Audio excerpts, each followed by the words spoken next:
We concluded yesterday that the three opinions regarding emancipating Eved Kanani. According to the Chachamim, freeing a Canaanite slave is a merit. It's a merit to the slave. So if a third party wants to give money on his behalf, wants to receive a get on his behalf, it's not a problem.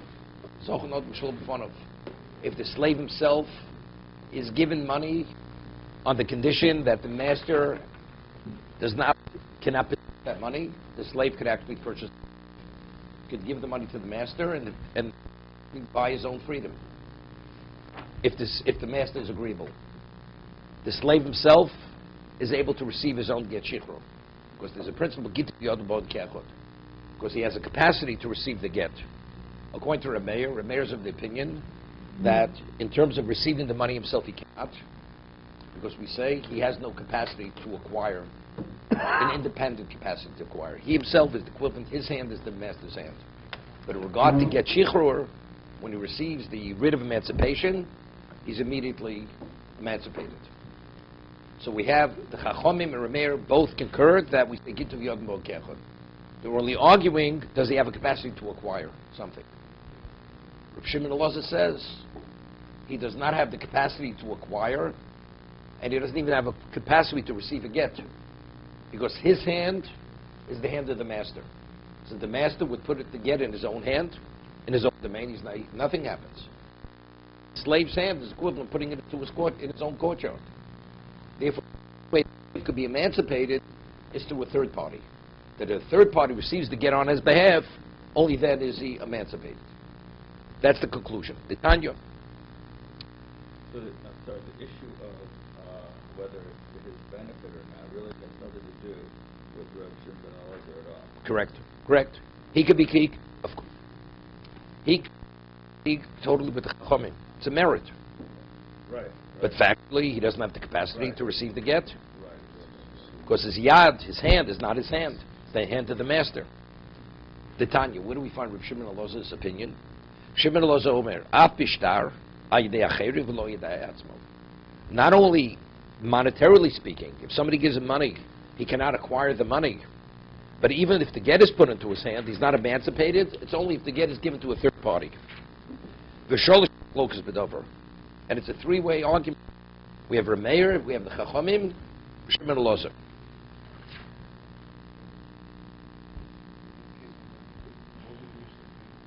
It's a brisa. There's a brisa. But the Mishnah, we prove from the Mishnah that although it seems in the Mishnah there are only two opinions, three opinions in the Mishnah.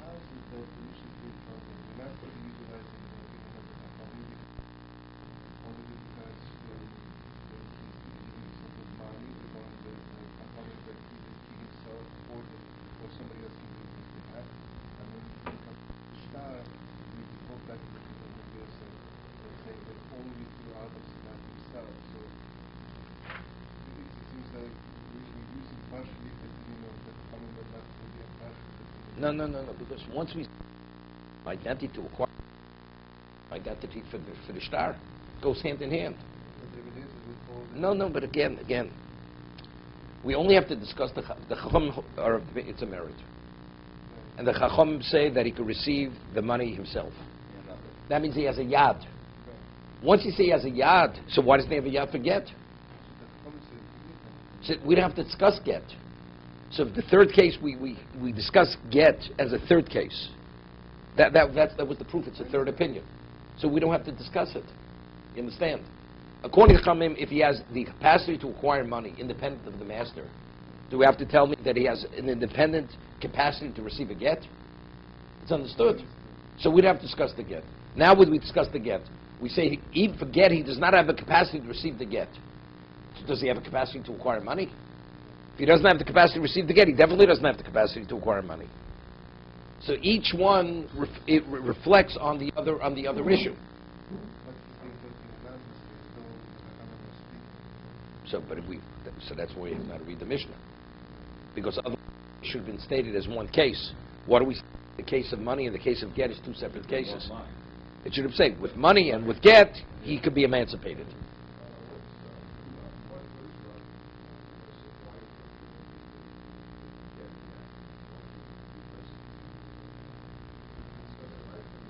that even though in regard to money he does not have the capacity, so we explained what the rationale would be.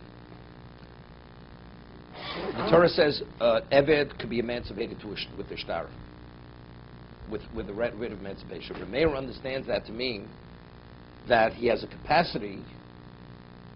When it comes to emancipation, he has no identity to receive the shtar. Now, how does a slave emancipate? How is a slave emancipated through money? It's a two-step process. He first has to acquire money, and then he has to give it to the master. So when we speak of money, money is not emancipation. You first have to acquire money to be emancipated.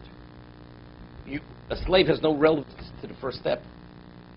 Because regarding acquisition, if he's the chattel of the master, he doesn't have his own identity. But I'm saying, Torah says, he could be emancipated through a document.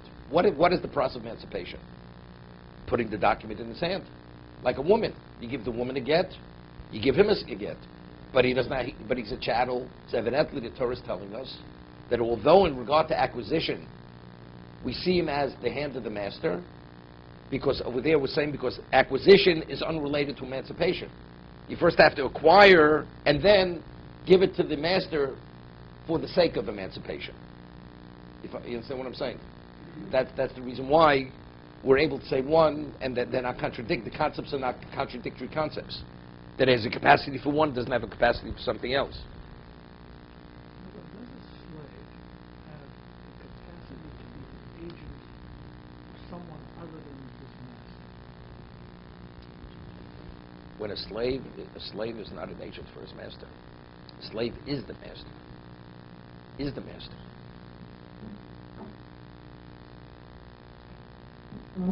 The slave is the equivalent of the master. The slave is no different than the courtyard of the master. It's not an agent. So if the third party says to the slave, I'd like you to be my agent and deliver such and such to so and so, does that work? Yes, it does work. Because Yes. He does have the ability Because, to be an agent. because just as his master has the ability to be an agent, Yes, but I'm talking about now the master doesn't know anything about it. it doesn't make a difference. He still has a mind of his own. His mind is being applied, his hand is the master's hand. And the reason why he could act independent of the master, but it's like the master acting, is like the master has two minds. Right? There are two sources of operation here. The hand is the hand of the master. But he could represent the third party.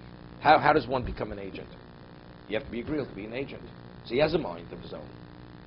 What's the issue? But his essence is the master. So if he could direct that essence through his own mind, he could represent the third party. I'm not saying he's doing the right thing, but he could be an agent of a third party. Understand that. Understand that. Understand that. He's acting on the third party's behalf without consulting with the master. The master will be opposed to it. It doesn't make a difference. He could be the agent. So why isn't a simple solution to all of this? Because when you say the third party puts money in his hand and places a condition, this money, According to the Chachamim. on condition that you buy your freedom, so that money doesn't transfer. Why don't we say simply, the way to do this is the third party says, you'll be my agent. To pass this money to the master. Why doesn't that work? I'm putting the money in your hand. You're my agent. Deliver it to your master. And when this master is in your master's hand, when this money is in your master's hand, it will be your freedom. You don't even have to do that. You don't even have to do that, what you're saying. Does that work? Of course it will. But not as an agent. Let's say he says the money that you have in your hand, just deliver it to your master for emancipation. Everybody would agree he's emancipated. Nobody would argue. But I thought that's a problem, because once he puts the money No, it's a problem. No. The money of the master. He's saying to the slave, this money should be yours. And use that money which is yours to emancipate yourself. That doesn't work. But if he's saying, take this money, and it's my money, and just give it to your master for the sake of emancipation, then he's only a delivery boy. That's all he is. He's not even with the content. What about if you give the money to a non-Jew with the laws of agency have no relevance to the non-Jew? deliver the money to this man on my behalf that he should emancipate his slave. Is he he's emancipated. Although the non-Jew can't be an agent. He's not qualified to be an agent. Because, as we said, because the emancipation of money is, the process is, he has to, when he receives the money, he has to be agreeable to emancipate his slave. It's irrelevant who delivers it. That's what we said before. Even according to a mayor, where it's a detriment, if the master is in agreement to take the money, for the sake of emancipation, the slave is emancipated. He's freed. Exactly. So why did we have to come on to this whole question about making a condition like giving? No, if you're giving it to the slave for the slave, it should be yours. We don't need to do that. No, I know you don't have to, but we're speaking in that context. If it was given in that context, it should be yours, and use that money where you're emancipating yourself. Could he emancipate himself? Where it's his money and he's emancipating himself. Is there such a scenario? According to the Chacham, yes, according to the Rebbe, there's no scenarios. Such a scenario. I'll tell you the difference. The difference is whether the master, the one who sends him delivery, could he change his mind? Could he change his mind? The giver, could he change his mind? Before it reaches the hand of the master, he could change his mind, according to Reb Meir. According to Reb Meir, he could change his mind. According to the Chacham, he cannot change his mind. Why? Because he's acquired it. The slave, it no longer belongs to the man who gave it to him. Oh, right. I mean, he gave it to the slave. He gave it to the slave. Yeah. He acquired it. Delivered it. He could change his mind before the money arrives. Right? That's the difference. Okay? It's a strange idea according to the Talmud that the man affects a condition on the gift to the slave so that the slave actually owns it. Because the slave doesn't own it outright. What if he doesn't own it outright? He cannot own anything outright. Why? Because everything transfers. Because everything immediately transfers. But if you have a condition which blocks that transfer, doesn't allow it to go beyond that point, that he owns, it's his. I'll give you an example. The Gemara says in a number of locations, whatever a woman acquires, it's transferred to the husband. A man gives the woman a gift. Everybody agrees. Your husband has no right to benefit whatever. The husband has no right to take any of that asset or the benefit from it, because that was the precondition. Because a woman has an independent identity unto herself. We had the Rishon asked the question. We learned Mistei Ephron. We have Xer Shov. How do you know a woman can be married through money? As Abraham purchased the Mars Bachpela with money, so there was a question, what about Shtar? So there's a famous question the Rashba asked, Tosas asked, Rabbeinu Tam answers it differently. What about Chazokah? We said a slave is acquired through Chazokah, right? He does a chore for his master. He carries the master. He takes his clothing to the bathhouse. He washes the master. That's Chazokah, because that's demonstrating mastership over the slave. So the Rashba asks, let's know kicha Mistei Ephron, that you could marry a woman with Chazokah. Right? The Gemara asked the question, what about let a master acquire a Shifcha Kananis by having relations with her? Because he's on top of her. So Gemara says, of course, that's not an act of servitude, because they both benefit from the act, right? But the Gemara asked the question. So let's forget about Bia. A woman, you should be able to acquire a wife with Chazokah. That's the Rashba's question. So the Rashba answers, when a man marries her, you don't own her. Chazokah is you own a chattel, you own the object. A wife is not your possession. You have responsibilities to one another. There are restrictions. She has certain responsibilities to you. You don't own Chazokah is when you own the object. You don't own the woman. A person doesn't own his wife. So if you don't own her, she has an independent identity. So she has a yad. She has the capacity to acquire, independent of doesn't. Except is halacha. What she acquires transfers. But what's a slave? A slave's a chattel. I own you. So if I own you, you have no identity unto yourself. Right? I own you as an object. So if that's the case, your hand is my hand. You cannot acquire independent of the master. So let me just ask that. No, not according to Remeir, you can't. Remeir, I'm going according to Remeir. With a condition, according to Remeir, does not work. According to Remeir, does not work. Does not work. We're speaking according to Remeir. technical question according to the Quran. So this third party gives the slave a check. With this money, you are going to free yourself, and it's a condition that it happens. So it's placing this blockage. The slave opens a bank account, deposits the check. Now he withdraws cash to go to the master.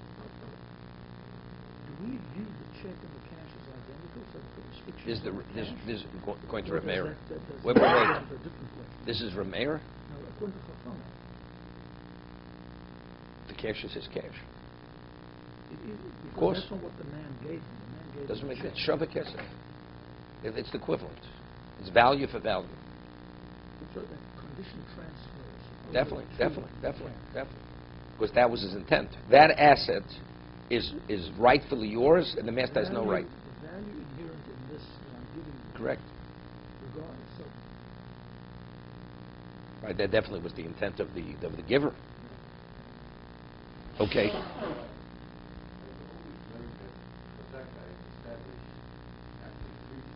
No. It's a different concept of chazaka. Different chazaka.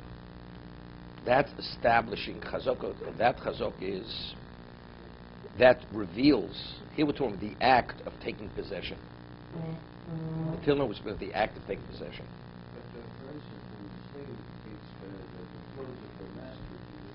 He's taking possession.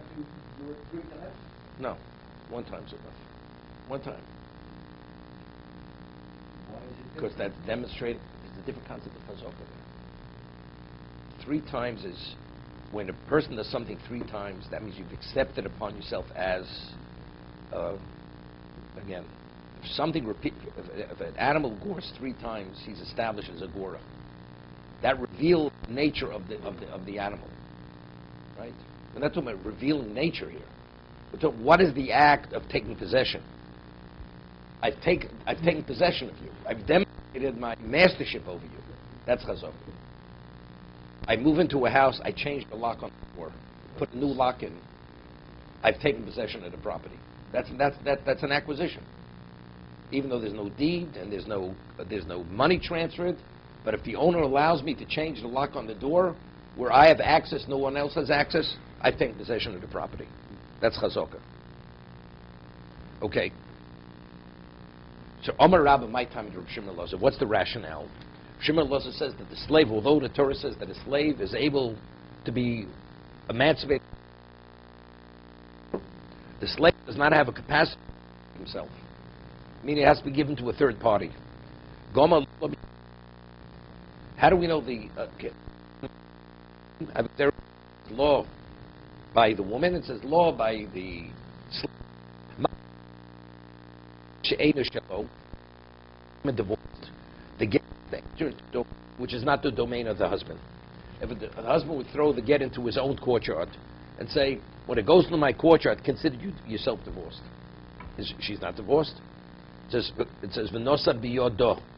You must put it in her hand. So the Gemara says her courtyard, her domain, is the equivalent of her hand, but it must be hers. Just as her hand is hers, the courtyard must be hers. What other domain does she have besides her name? She could have possessed. She has a courtyard. She's her own house? She could have her own house. Let's say she brought assets into the marriage.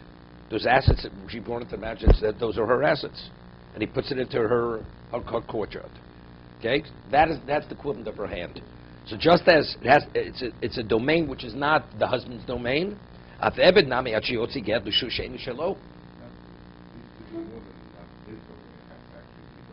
that's understood. That's understood. No, that's understood because even Rav Shimon was when you give it to a third party, which is not definitely but who is the third party? The third party is the agent of the what? Of the slave. So the agent, he could be the agent, which Gemara is going to discuss in a moment. Could he have an agent? Could he not have? We'll discuss this in a moment. Boy, Rabbi. So this is the basis for Reb Shimon Elazar saying that he does not have the capacity to receive. Of course, we're identifying the slave to who? To the woman. So we just know we get the wife's hand, and then Reb Shimon Elazar. implies that person is going to be... I just explained it. Everybody agrees when she acquires something, she's acquiring it. Even a mayor agrees to that. No, but it transfers. But she has her own identity. Slave, he's a chattel. Okay? Two-step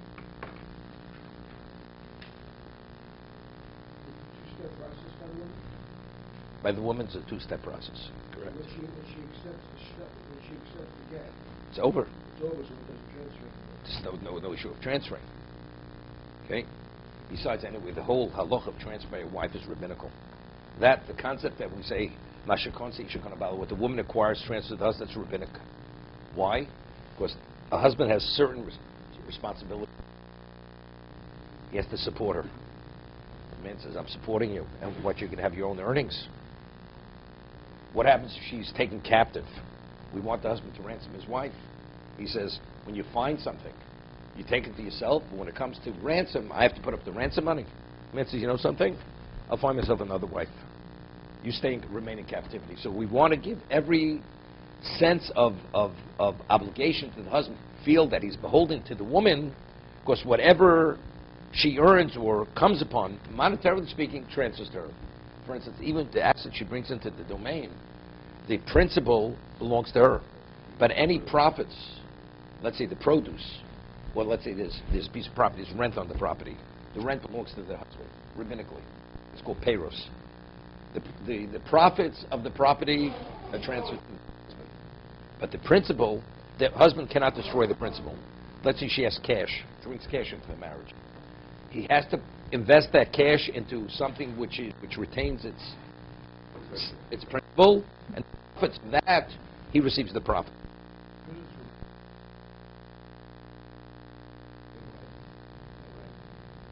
Well, let's say he says, I'm not interested in anything. He waives that. This is not even a question. No, you still could do it. You still could do it. Let's see, is that the profits, only the profits belong to her. Everybody agrees it's nothing more than the profits. The principal is hers. But everybody, object. A slave is a chattel. So we have a discussion, but since he's an intelligent being, do we see it as a two process, or do we see it as a one process? But a woman is definitely not a wife is not a chattel. Everybody agrees to that. Right? She has responsibilities, she has rights, this and that, but she definitely has her own identity. But he argues that. Okay. Now, boy, Rabbi asks an interesting shaila. The Reb Shimon Eloz's Eved Mashi Yaseh Shliach L'Kabel Gito Miyad Rabbo. Now you have to understand this. Could Eved appoint an agent to receive the get on his behalf from his master? Now, we're saying Reb Shimon Eloz's agrees a third party could accept the get on his behalf, right? Without a question. We have a question, but could he make a shaliach to accept the get? So what does it mean? If he's not able to make a shliach, so how does a third party accept the get on his behalf? What are you saying, Howard? No, it has nothing to do with das. Just said here that the agent appointing, the slave appointing agent is identical with the master appointing agent. That's what you just said. The slave doesn't have an independent ability. If he does it, it's the equivalent of the master. Your question was something else. Could the slave be an agent of a third party unbeknown to the master? Here was the agent wants to appoint an agent. Let's go with that. The agent, his hand is the hand of the slave. That's what we said. Right? The hand of the slave is the hand of the master. We say that a slave can appoint an agent. So therefore what? The hand of that agent is the hand of the slave. It's not, no, that's not. That's But what you because said. of shliach. No, it's not the Because of same. shliach. No. Well, I thought that's agency. It is. But why does a slave not have the capacity to receive a get? Why? because it's like the master putting it into his own hand. But everybody agrees a third party, even though halachically he's the equivalent of the slave, the hand of the agent is not the master. He's not putting it into his own hand. No, but without it. No, he's asking if shlich shalom kamoso, if the agent is the equivalent of the slave, so the hand of the slave, of the agent is the slave. So if you put in the slave's hand, Rosh Hashanah says the get is not effective. So why, when you put in the agent's hand, what should be effective? You put it in the slave's hand. So even if you would say shliach, it should be a problem according to Rosh Hashanah. There has to be a way that he gets the shot. I understand that way. That's like what I'm explaining to you. Right? Shlich shalom loza means only within a halacha context. Here we have a catch-22. Torah says he could be emancipated, but factually, it's like this, the master's putting it to his own hand, because factually it's his chattel. An agent is only within a halacha context. The agent is the equivalent of the slave, but in his physical being, is he the slave? He's not the slave. He is the representation of the slave. So when he puts it into his hand, it's the slave without the obstacle of being the hand of the master. Therefore, the third party is qualified to receive the get. It's within a halachic context. It's not in the physicality of the agent is the master.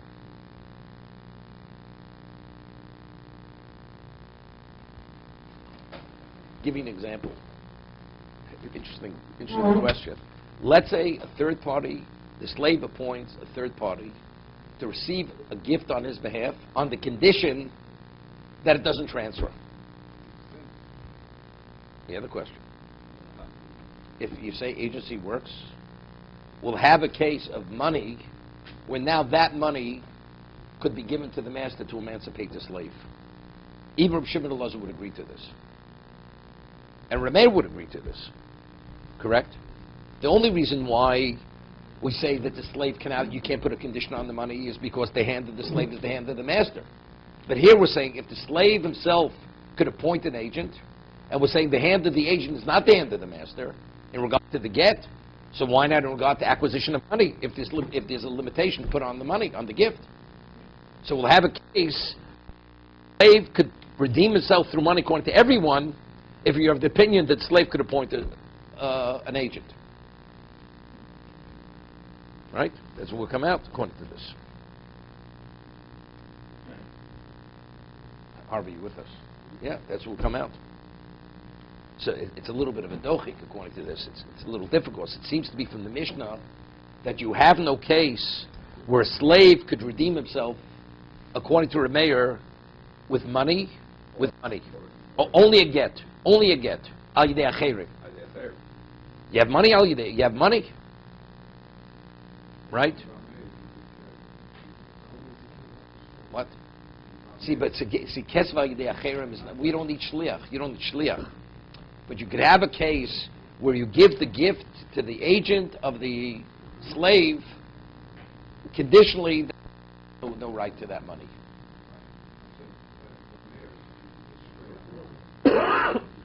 Right. That he can get to get himself because he has a capacity to receive to get himself. So money, so according to Rabbi Kalatsky, a third party cannot redeem with money, the slave cannot redeem. The third party can redeem with money. If you say shlich works. No, but he says that it's a disadvantage. No, but he's aware of it. The slave wants a third party to represent him. No. Unbeknown to him, he can't. Unbeknown, you cannot bring it because it's not a merit to the slave. But let's say the slave says, I want this man to acquire money on my behalf, on the condition that my master has no interest in that money. Once he gives it to that agent, the gifter can no longer retract. That's we made it out differentiation. When you give it to the slave, with that, it was not given. All the slave is a delivery boy to the master. If the slave is agreeable to his release, a third party can give the money directly to the master. When it comes to money, Gemara says it's not up to the slave. As long as the master receives on behalf of the slave, he's emancipated. You're saying there is an agent, and you can only do that if the person. No, the Gemara made a differentiation. No, the Gemara differentiated. That's the Gemara Nomen Aleph. You could redeem a slave again, even according to a mayor. How does it work? It's a detriment to him. So on that it said, because the release of through money has nothing to do with his with the willingness or not. It's the get. It's the problem. The get is the Get issue. is the problem. Because he has to receive the get. So you can't represent me unless I have an interest. I should be represented. So the detriment, I'm opposed to it. To be continued. Jetzt genau